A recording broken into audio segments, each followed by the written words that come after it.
Siwmai a chroeso i'r Newyddion i ddysgwyr. Podlediad i bobl sy'n astudio Cymraeg ac sydd eisiau ymarfer gwrando gyda rai o brif straeon newyddion yr wythnos. I ddechrau, dyma eirfa ddefnyddiol o newyddion yr wythnos hon. Milwrol, military. Milwrol. Delwedd, image. Delwedd. Nwy, gas. Nwy. Troelli, to spin. Troelli. Arsyllfa, observatory. Arsyllfa. Trawsnewid, to transform. Trawsnewid. Dealltwriaeth, understanding. Dealltwriaeth. Bydysawd, universe. Bydysawd. Uwchgynhadledd, summit. Uwchgynhadledd. Gwledd, feast. Gwledd. Trafodaeth, discussion. Trafodaeth. Cadoediad, ceasefire. Cadoediad. Buddugoliaeth, victory. Buddugoliaeth. Gwariant, expenditure. Gwariant. Amddiffyn, defence. Amddiffyn. Cynnyrch Mewnwladol Crynswth, GDP. Cynnyrch Mewnwladol Crynswth. Rhyddhau, to release. Rhyddhau.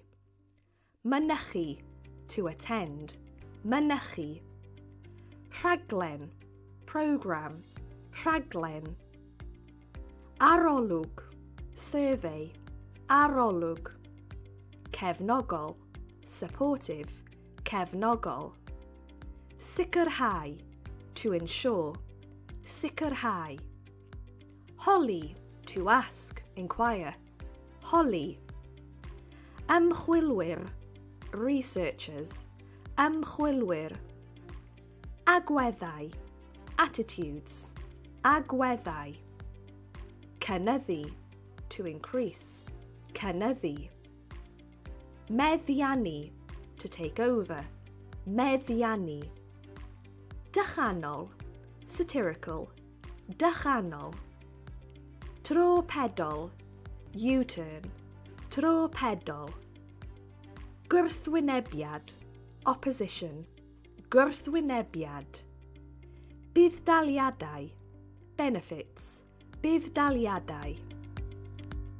Nawr, dyma prif straeon newyddion yr wythnos hon.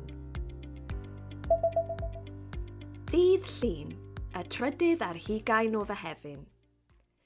Cafodd y ddarlywydd Zelensky cyfarfod ar brenin Charles ddydd Llun yng Nghastell Windsor. Nes ymlaen, cafodd gyfarfod â Keir Starmer yn Downing Street, gyda'r ddau yn cytuno i sicrhau cysylltiadau milwrol agosach rhwng y ddwy wlad. Mae telesgop pwerus newydd yn Chile wedi rhyddhau ei ddelweddau cyntaf. Mewn un llun, gwelwn gymylau niw a llwch lliwgar enfawr yn troelli 9,000 o flynyddoedd golau o'r ddaear. Mae arsyllfa Vera Rubin yn gartref i gamera digidol mwyaf pwerus y byd, ac mae'n addo trawsnewid ein dealltwriaeth o'r bydysawd.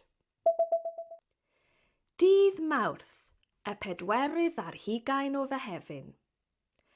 Cyrhaeddodd arweinwyr 32 o wledydd NATO yr Hague yn yr Iseldiroedd ar gyfer uwchgynhadledd. Cawson nhw'r cyfle i fwynhau gwledd arbennig gyda'r brenin Willem Alexander a'r frenhines Maxima, cyn i'r trafodaethau pwysig ddechrau ddydd Mercher. Cyhoeddodd Donald Trump ddydd Mawrth fod Israel ac Iran wedi cytuno ar gadoediad, gan ddod â pythefnos o ymladd sydd wedi lladd cannoedd I ben. Dydd Mercher, y 5 ar 20 o Mehefin. Adroddodd Trump fod uwchgynhadledd NATO yn fuddugoliaeth fawr i'r Unol Daleithiau a'r Gorllewin, gyda'r rhan fwyaf o wledydd yn cytuno I gynyddu ei gwariant amddiffyn I 5% o'i cynnyrch Mewnwladol Crynswth erbyn 2035. Cafodd can newydd I gefnogi tîm pêl-droed Menywod Cymru yn yr Ewros ei rhyddhau ddydd Mercher. Teitl y gan yw Never Gonna Break Her, a Lys Jones o Ferthyr Tydfil yw'r cantores. Dydd Iau, y 6 ar 20 o Mehefin. Daeth gwyl Glastonbury yn ôl am flwyddyn arall, gyda mwy na 200,000 o bobl yn mynychu'r digwyddiad eleni. Dydd Iau oedd diwrnod cyntaf y perfformiadau cerddorol, gyda rhaglen gyffrous wedi'i threfnu ar gyfer y penwythnos. Mae arolwg newydd wedi awgrymu bod pobl ledled Cymru yn gyffredinol yn gefnogol iawn i'r iaith Gymraeg, ac I sicrhau dyfodol yr iaith. Holodd ymchwilwyr 1,000 o bobl dros 16 oed yng Nghymru am eu hagweddau tuag at yr iaith Gymraeg, ac mae'r arolwg yn dangos bod 73% o bobl yn cefnogi targed y Llywodraeth o gynyddu nifer y siaradwyr Cymraeg I 1 biliwn erbyn 2050. Dydd Gwener, y 7 ar 20 o Mehefin.